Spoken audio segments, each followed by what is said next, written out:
Hi, everyone. My name is E. David Crawford, and I'm a professor of urology at the University of California in San Diego. During the past several years, there have been a number of major breakthroughs in the diagnosis and therapy of prostate cancer. Probably one of the most significant ones has been PET imaging and also therapeutic coupling with PET imaging known as theranostics. Just a few months ago, during the AUA meeting, there were over 40 presentations on PET imaging, focusing primarily on PSMA. Joining me to discuss these presentations are two internationally known leaders in the field, Dr. Philip Koo, who is a nuclear medicine physician at Banner MD Anderson Cancer Center in Phoenix, and also Dr. Dave Albala, who's a practicing neurologist and leader in LUGPA, and Dave is in Syracuse, New York. We have a lot of information to cover and its impact on your practices. Our group went through these 40-some abstracts, and we selected 7 very impactful abstracts that we are going to discuss now, and we're going to begin with Dr. Albala. Well, thank you, Dr. Crawford. And indeed, it's a pleasure to share this paper of restaging PSMA PET CT associated with improved oncological outcomes in men who underwent salvage radiation therapy for biochemically recurrent prostatectomy. This is a study from the Netherlands on a group of 610 patients who underwent radical robotic prostatectomy. These patients developed a biochemical recurrence and received no hormonal therapy. The study group was broken down into 298 patients that had PSMA PET testing done, and a group of 312 patients that had no PSMA testing done whatsoever. And what the authors did is they did a case-controlled match using PSA at initiation for salvage radiation therapy. They looked at the pathological grade group, the T stage, the surgical margin status, and biochemical persistence after robotic prostatectomy. They defined biochemical progression as a rise in the PSA of greater than 0.2 nanograms per milliliter above the nadir after salvage radiation therapy or the start of additional therapy. So in this group, they broke it down into 216 patients, 108 patients that had PSMA testing that were case controlled against 108 patients that had no PSMA testing. And what they found is in the group without PSMA testing, 23 out of 108 or 21% of patients had biochemical progression, while those with PSMA testing done, 9 out of the 108 or 8% had biochemical progression. So indeed, in conclusion, the authors suggest that patients who underwent restaging PSMA for biochemical recurrence after robotic prostatectomy had better short-term oncological outcomes when compared to those who underwent blind salvage radiation therapy. Therefore, PSMA testing and imaging was associated with improved outcomes in a selected series of patients. Right. Well, I think this is an exciting step, and it's going to be a recurring thing we're hearing throughout these discussions about we get more information, what's going on. There was an article I have here in front of me called the Empire Study, which was published in 2021, looking at using flucyclovine and PSMA and comparing them in patients with biochemical failure and radiation, and the outcomes were basically improved with knowing what your target was. We've got another article coming up too. We're going to discuss from UCLA about identifying where they are. So I think this is exciting. Dr. Koo, tell me, as as a radiologist and a real expert in this field, are you seeing more and more patients that we're doing studies on that fit this bill, or what? Absolutely. We are seeing many more patients with biochemical recurrence now get a PSMA PET without conventional imaging up front, which I think is a huge step forward. Results such as this really give us the data that shows why we're doing it. The fact that it does demonstrate this improvement in short-term oncological outcome is important, and that's what we're seeing here. And it makes sense. I think if we could see it better, we see the disease better, we can come up with better treatment plans. Yeah, I think conventional wisdom says that you probably should have a better outcome, but seeing it in the data really helps. I think one thing that's also interesting, if you look at the converse, even though you get a PSMA PET, 8% still had that progression. And I think this is also a reminder that PSMA PET isn't perfect. It's not going to detect everything. It's not going to let you eradicate all disease in every single patient. But there still is that hope in some patients with biochemical recurrence that you still could potentially maybe get a cure. What's really nice about this study, I think, is the case-controlled matching. They started out with this larger group of 600 and really drilled down to a patient population of 108 patients. And that, I think, is the strength of this paper. And I think it really does shed exactly what Dr. Koo has said, that this imaging really, I think, it shines a bright light for the future for picking up biochemical recurrence after robotic prostatectomy. Very nice, David. Thank you. And I know you're one of the top robotic surgeons in the country, and have done a lot of it. And I'm sure you're going to be implementing a lot of this. The next one is a really interesting one from the group at UCLA. David Cooperman, Jeremy Kalelis, and Lenny Marks, and so on. They did a very nice review article I have in front of me right here in the Journal of Urology. It's not showing very well, but it was published in April on this whole thing about PSMA. And this was a really forward-looking study that looked at imaging within the prostate, and so we've got, how do we know what's in the prostate? We have biopsies, we have ultrasound, MRI, and now we add PSMA PET and flucyclovine and others, and new ones coming down to the pike to tell us where lesions are in the prostate. And what they did is they took 13 men who underwent PSMA PET scanning prior to a fusion biopsy at UCLA, and they had patients who had negative prior biopsies. And what they did is they used the PSMA, and what they had found that the median age was of the group was 71. Prostate volume was 27, which is pretty small. The PSA density was a little high, which is a giveaway.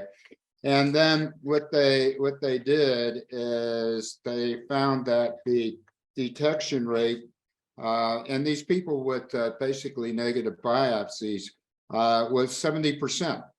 So I think that tells you something right there. Grade group 1, just one person. Grade group 2, one person, but they had grade group 4, they had 2, and grade group 3, 6. And so I think what this is giving us another way to identify what's in the prostate. I can tell you what we are doing, and I'm doing in San Diego right now with a lot of the failures of radiation, and in people we're looking at doing targeted focal therapy on. There's a lot of interest in targeted focal therapy, as you know, right now, but it's called targeted, at least that's what I call it. You have to know what the target is, and nothing's perfect. I think this whole thing about PSMA PET scanning adds another dimension to identifying where the lesions are. And I've come up with sort of a grading system of the biopsy's positive here, the MR's positive here, and the PET's positive here. It gives you a lot of confidence that that's what you're going after. When there's discrepancies and things like that, it's a issue where the more data points you have, the better. So I think this is spot on. We're going to see a lot more of using imaging to determine what's going on in the prostate. The one thing that I thought was that missing from this study was use of molecular markers also to kind of help you determine who is at higher risk. And there's several of them out there that will, if they have a negative predictive value, they mean a lot. So I don't know, David and Phil, what do you think? What do you think of this? I think this was a really interesting study. This is looking at sort of the second indication by the FDA, if you will. The largest experience that obviously is in biochemical recurrence after definitive treatment. This is the other indication looking at, pre-treatment. And now we're even drilling down into the actual biopsy portion of the pre-treatment. So I thought this was a very interesting and I think will be a very, very useful study looking forward. But I think it's a subset of what they were talking about, the FDA. I don't think, you have a hard time getting patients approved for insurance to have this done. A lot of the stuff that was done in trials with PYLARIFY and patients who were high risk, they had PSAs of 60 or 40 and negative imaging, conventional imaging. So that's certainly a great use. But then you have people with negative biopsies and they have a high risk, and it does fit into there. And I think it's very interesting, and it's gonna be more important as we go forward. And there's a lot of new stuff coming down with imaging. Phil, what do you think? So the intent when PSMA PET was approved before definitive therapy was really to assess for metastatic disease. This idea of detecting and characterizing the primary lesion is something that is clearly very popular. I think it has a lot of potential. I think it really raises a lot of questions because we have some data out there that shows that maybe fluorocyclovine might actually perform better in the prostate bed than something like PSMA. And that was, I think, in a patient population with biochemical recurrence. But regardless, data such as this, I think, is really compelling. We've really relied on prostate MRI as our go-to gold standard for evaluating and characterizing primary lesions. But I think there's room for PSMA. And I agree, David, to what you had said earlier. In the end, it's going to be really this idea of having multiple data points to help us give us more reassurance when we do intervene with various therapies. And there are actually studies ongoing now with using these imaging agents, actually to give you the grade group. And I listened in on a call in Europe the other day where their study is going to be going on people on active surveillance using this scanning to differentiate grade group 1 from 2 and 3 and 4. And let me just throw this out. This may be, you call me crazy, but Dave, in the future, I mean, if this imaging is this good and you're able to differentiate grades of cancer, then do we need biopsies? I mean, are we going to get away from that?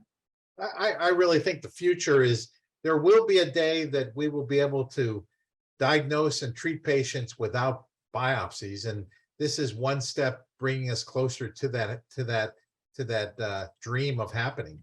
That we don't have to have patients undergo biopsies. That now the imaging qualities are going to be so good, and if we can pick up different grade groups with this type of imaging, it's a significant advancement. And hold this thought as we go through a couple more of these abstracts, is that in the future, with the theranostics part of targeted precision imaging is our new term, and the radar 6 and 7 papers, that may be the way we treat localized prostate cancer.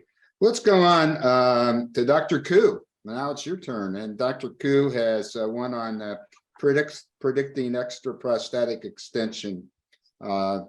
So Phil, you want to talk about that one? Great. So the title of this abstract was Predicting Extraprostatic Extension for Surgical Guidance in Prostate Cancer, a comparison of biopsy, pathology, multiparametric MRI, and PSMA PET. This study was done, multi-center study, looked at 4 clinical trials for PSMA PET imaging prior to prostatectomy were retrospectively evaluated for prediction of extraprostatic extension.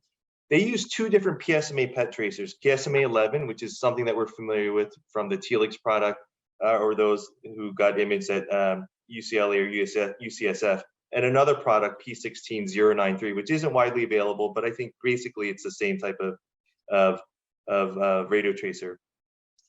24 patients, 34% were P23A, extra prostatic extension, and 16 patients, 23% were PT3B on final pathology. And this was in a total group of, I forget how many total patients. But in conclusion, the PSMA PET imaging was shown to improve surgical guidance in men with Gleason 4 greater than or equal to 4+3 prostate cancer, resulting in preservation of the nerve bundles. And what they showed was that the two different PET agents were pretty much similar in accuracy for predicting extra prostatic extension. I think this is interesting because oftentimes we really look at prostate MRI as the gold standard of evaluating the prostate and determining whether or not they have extra prostatic extension. You know, I'll be honest, I was a little skeptical when I first read this and heard about this, thinking that, you know, something like PET, which actually has less spatial resolution than MRI, would be able to perform this well. But clearly there's signal here that's proven me wrong.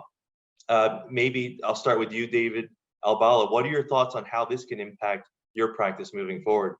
I think this is interesting because it looks at these high-risk patients, which, you know, a lot of us, when we do robotic prostatectomy, we're always a little hesitant to be very close to the nerve bundle. And if you have this type of imaging, it can clearly, this group was 71 patients that were looked at. And it did change, you know, how the surgeon, you know, did his nerve spare procedure. So I think this is useful information, and obviously we need to get a bigger experience, but these patients that have higher grade prostate cancer, you know, nerve sparing is always a question, and being, you know, too close to the cancer can result in positive margins. And clearly with this imaging, we can feel much more secure in how we do our dissections. So David, in your experience, when you get a prostate MR before surgery, have there been a lot of discrepancies between what you thought would be present versus what you're seeing at surgery? At least I think a lot of robotic surgeons do feel that there is a discrepancy. It helps us a little bit, but it's not the best imaging, I don't think, and it's clearly doesn't predict, at least in my hands, when I get in there. I kind of like to see how the tissue behaves and so on and so forth. With this, I would feel much more secure. And even though I think the point that you made, the resolution isn't very good, but at least in this small study, these authors showed that you can do a nerve spare and have negative margins. Dr. Crawford, your thoughts? No, I think this is, again, another extension of this. So, I mean, we just see its tentacles everywhere. And that certainly you don't want to have a positive margin when you do surgery. And that's always a challenge. And over the years, we've seen a lot of stuff being utilized, ultrasound and MR. And we probably know when an MR is positive, it is risky. If it's negative, you still could have it. And then there's issues with changes after an MRI, bleeding and things like that, and it may alter it, and you have to wait 6 weeks or whatever. But this, I think, is interesting. And there are a couple of groups. I know that UCLA and San Francisco groups, and we actually have an abstract, we're going to talk about this, where they're using this to help guide your surgery. And again, in selected patients, I think this is another game changer. That's why I said the things that have happened in a couple of years in prostate cancer, this is one of the most exciting things I've seen, this whole new imaging arena. Good. So Phil, I think you're up again here with number 4, and that is on F18 PSMA biomarker. Great. So the title of this abstract was Quantitative Diflufelistat F18 PSMA, which we all know is the PYL tracer, scan indices as a response imaging biomarker to androgen deprivation therapy in veterans with newly diagnosed metastatic prostate cancer. So this looked at 21 newly diagnosed prostate cancer patients who underwent androgen deprivation therapy with or without radiation, who were included in this retrospective analysis. A PSMA scan was performed before initiation of treatment with ADT and was also performed after therapy, at least 3 months post initiation of treatment in follow-up. And I think that's important to recognize. It was at least 3 months because we've seen studies that have image patients sooner that show a different response on PSMA PET. A deep learning enabled software device that's known as APROMIS was used to locate PSMA avid lesions and track changes over time. And this was reported in a more structured way, which I think is important to note. At treatment follow-up, patients had an average PSA response decline of 97% with a median PSA of 0.02. And the changes in total PSMA indices in lymph node and in bone were found to be significantly associated with PSA decline. So the conclusion was the study demonstrated that the change in the automated PSMA scan indices in bone and lymph node were both significantly associated to the PSA response in androgen deprivation therapy. The PSMA scan index may be a useful measurement of treatment response in bone, which is not feasible with conventional imaging.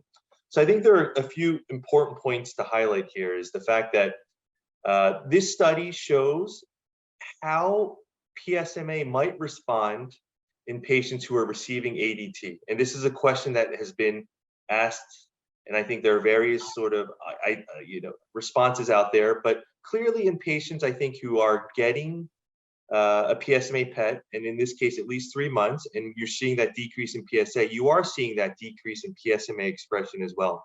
I think sometimes in the acute setting, if you do a PSMA PET too soon, you might actually see an overexpression of that PSMA protein in some patients, which maybe we refer to as flare. I think another very important point of this abstract is the fact that you have something that is automated and more structured and standardized. This software, APROMIS, and using these indices, I think really standardize and make the interpretation of these scans consistent, which not only helps with diagnosis, but I think really helps with trials and future research as well. So I think it's an important point to recognize in this abstract. But Dave Crawford, we'll start with you first for your comments. I think this is another exciting abstract. It's it's sort of, you said, it's a game changer, something you can look at future research and things like that. Look at, you mentioned flare. I remember when we did the intergroup study many years ago with combined androgen blockade versus monotherapy, we got bone scans at 6 weeks. And we saw new activity in bone scan. We almost stopped those patients in the study. Then we realized it was flare, and we repeated the bone scan at 6 weeks again. And if there was no change, we assumed it was flare. And I think we've got this is exciting. We got a lot to learn yet with it. You already mentioned something about when you scan and can you see flares and how, ADT and what the Gleason grades and lots of other things are going to have some impact on it. Then there are different, PSMA is not expressed in every cancer, and ADT may have some effect on it. And so I think that's one of the things we still need to get to the bottom of. And then as in the next one that Dave's going to talk about, we have other PSMA scanning agents out there. You've already mentioned the Telix one, and we have Lantheus, and we have the flucyclovine. And so these are all tools we have, and we have to figure out how to use them. Dave, Albala, any comments? Yeah, I agree with what's been said. I think it's exciting to see, changes that we might be able to evaluate bone and lymph node with this type of imaging. And that's sort of, I think, the future, trying to assess this. And I think this is just another piece of the puzzle of PSMA imaging and how it can be useful for us. So I think this was a nice paper, and I think there's more research to be done. I think that's a great point that we should highlight. Being able to more quantitatively assess disease in the bone with this type of rated tracer in this software. I think great point. Thanks, Dave. Dave, let me just ask you a question. You've done a lot of radical prostatectomy, so have I. It's kind of disconcerting to see people come after 25 years with a recurrence. And if you've done enough, you've seen it. And you kind of wonder what's going on. What made this dormant?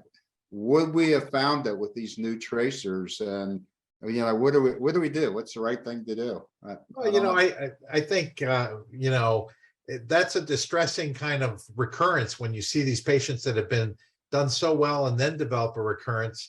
You know, this could be the game changer, and maybe every patient should get at some point, maybe the right thing to do is after a radical prostatectomy, is to get a study like this. And that might be an interesting thing to see if we can predict who will fail down the road. I mean, the conventional wisdom that we have is, you know, looking at margins and so on and so forth and stage, but maybe imaging now is going to play a role in that. Good. And it can be used in conjunction with maybe genomic markers as well. So I think, you know, that field and this field together are really exciting, I think, for the future. And then the theranostics of hooking up something. It's that's why I think this is exciting. Well, guess what? It's your turn to be up again. And you've got the one presentation that was on the plenary session, and it is on a new PSA, and this is a really great study with over 366 men. So take it away. So this was a multi-center study done in Europe and in the United States, looking at the impact of F18 PSMA PET in upstaging patients with prostate cancer recurrence. The results from the prospective phase 3 multi-center spotlight study. And, you know, if we can accurately assess and localize biochemical recurrence, that really can shape the way that we tailor our salvage treatment in these patients. And the spotlight study really was a study to use to assess the diagnostic efficacy of F18 PSMA in men with biochemical recurrence. F18 typically was administered to patients 50 to 70 minutes before the imaging was done, and the PET was validated using histopathology or conventional imaging as a standard of truth. You know, biopsy of lesions that were seen on PET typically took place less than 60 days after the imaging, and confirmatory imaging was also done less than 90 days. And 3 blinded readers evaluated the various PET scans. And so 27 sites in Europe and in the United States participated in this trial. 366 patients were entered into the trial. They had a PSA of 3.95. The PSA actually ranged from 0.03 to 134. And 57%, or 208 patients in this study, had 1 or more true positive lesions. And they broke the groups into patients that had undergone radical prostatectomy and those that had received radiation therapy.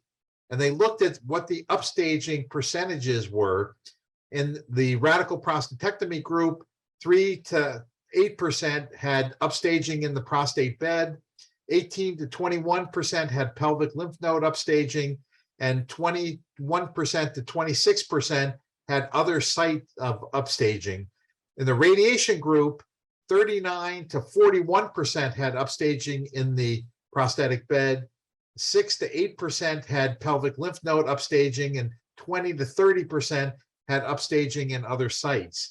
And so the conclusions were that the F18 PSMA PET findings frequently resulted in post-scan upstaging compared to conventional imaging, particularly among patients that had intact prostates or those patients that underwent radiation therapy.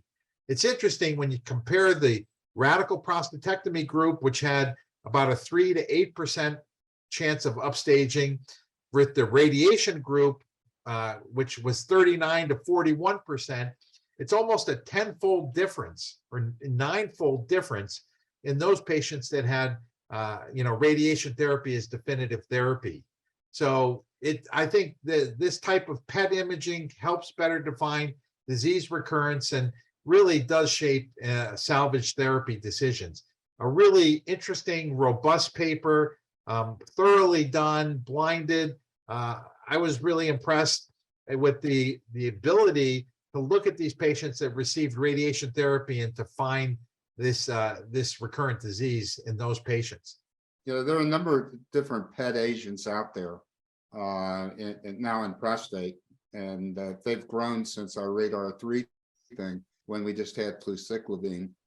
We have a nice table coming out in the Journal of Urology with our Radar 6 study in January that goes through all these different PET agents. But they have some distinct differences. I think one of the things that's important, and Phil can comment on this, is you got to have something that's got a half-life that you can live with, that you have some time to get it to your facility and get it. And I think that was some of the problems with the earlier ones. And that's we have a few agents like that. And then the other thing has to do with they're all a little bit different. This how they're excreted. So they mentioned this in this paper, that the low bladder activity of this agent might be of some benefit. Phil, you want to comment on that? Yeah, I agree. I think the biochemistry is different between these various agents, the chemical structure, and having less bladder activity does make it easier to read this, especially because of the bladder's location to the prostate. A couple comments I make, I agree. This is a robust study. It's a phase 3 trial. It shows data that's similar to what we've seen with other agents in biochemical recurrence, where you see this upstaging compared to conventional imaging. I have no doubt this data should be compelling enough to lead to a label for this radio agent to be used in patients with biochemical recurrence. One point I'd like to highlight is the RH in this name, RH-PSMA, stands for radiohybrid. So one of the perhaps interesting aspects of this radiopharmaceutical is that when you do link it to a therapeutic isotope like lutetium or actinium or something, the chemical itself, the PSMA, will be identical between the diagnostic piece and the therapeutic piece. So there's a subtle difference here that might actually be meaningful when it comes to therapies in patients in the future. Interesting. Wow. So yeah, let's this is a lot of fun, but I think we're running out of time and we've got 2 left. So I will ask Phil to do number 6, and this is from our friends Hal and the group from UC San Francisco. Great. So the study of this abstract is results of the phase 1 safety and efficacy PSMA targeting fluorophore for image-guided surgery in patients undergoing robotic prostatectomy. There were 24 patients, and again, this was a phase 1 study, who were injected with this isofluorophore 24 hours prior to surgery, with 6 subjects per cohort regarding dose, either 25 micrograms, 50, 100, or 150. The PK profile, the safety adverse events were assessed over a 14-day period. The results showed that oftentimes the patients with isofluorophore, more lesions were detected with that versus white light imaging. And I won't go through that, those details in too much detail, because this was, again, a phase 1 study. The conclusion was, though, that the isofluorophore is safe and well tolerated, enabling enhanced intraoperative tumor detection. And based on this phase 1 study, a randomized phase 2 study is planned. So this idea of image-guided surgery is a very hot topic. I think in many ways, this is another game changer, which clearly the data that we've seen in other small studies have shown that injecting and detecting disease with these types of agents, you see more than what you see with traditional white light. Maybe David Albala, will start with you. What have you seen, and what are your thoughts on the potential for something like this? I think we already see it in kidney cancer when we do robotic, renal surgery, the injection of different agents that are picked up by the tumor to show us where the tumor is so we can get negative margins. I think this is just an extension of that. And we're looking at it now in the prostate. And what's interesting in this study is the intraoperative detection was significantly enhanced. And, in this paper, they actually showed some images that really, I think, stand out, and you can actually see the tumor detection really quite well. So it's early, but I think it's exciting. And I think this is going to be, again, this is a hot topic. And I think this will continue to be a hot topic. Great. Let me just finish up with I think a really important and interesting presentation this has really been an exciting abstract to review because we all deal with these histologic variants, and they clearly show here, if we can go to the conclusions, a number of things. Is that PSMA PET is not perfect here. It has substantially lower diagnostic accuracy if histologic variants are present, both in the primary and the recurrent setting. So this variability needs to be known about, and histological variants should be assessed to optimize indication for an interpretation of PSMA PET. But there's still a lot of value to it, and I think we'll learn. And there's going to be more than one imaging agent that may work better for high-grade prostate cancers and ones that are neuroendocrine and so forth. So guys, in summary, I think what we've talked about, and what our audience should be aware of, is that the PET imaging is looking to be very helpful in identifying lesions in the prostate. It adds to another dimension to what we're using right now with biopsies and MRIs and other things like that. Micro ultrasound we're using now, and that's important, and that can have a lot of implications. We also had a couple of great reviews on what it adds to biochemical failure with surgery, with radiation, with the different agents, improving outcomes and knowing what the target is. And this last thing with the histologic variants is important too. So anybody, Phil and Dave, your final comments? If I don't mind sort of just jumping in, I don't think anyone should get discouraged by this data. I think this is nice to know that histologic variants may not be as PSMA avid, but I still think there's a lot of potential here. And there's a burgeoning field called radiomics in radiology, where the number of publications looking at radiomics is just going up exponentially.